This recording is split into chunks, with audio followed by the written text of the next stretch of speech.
नमस्कार दर्शक बंधु मु लेस्टक रे आपण मानक स्वागत जनाउछि। हाय फ्रेंड्स, एबे राज्यर आउटसोर्सिंग कर्मचारी मानक पई आछि गुटे बहुत बड़ खबर। चलंतु कोन रहिछि बड़ खबरटी नजर पकाइबा।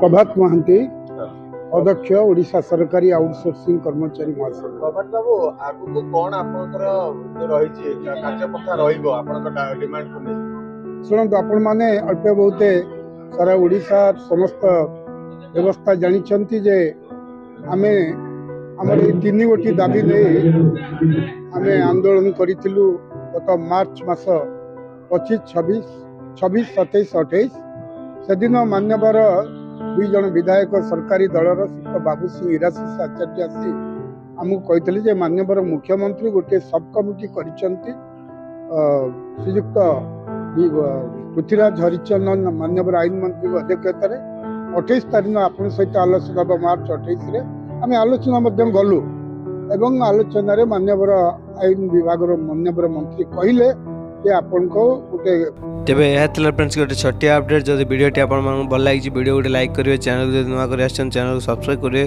एवं पाखरे थिया बेल आइकन रे क्लिक करिवे जा द्वारा हमर एई बेले लेटेस्ट अपडेट सर्वप्रथम पाइ परिवे। धन्यवाद। जे कोनोसी डाउट अछि कमेंट सेक्शन रे पचारंतु।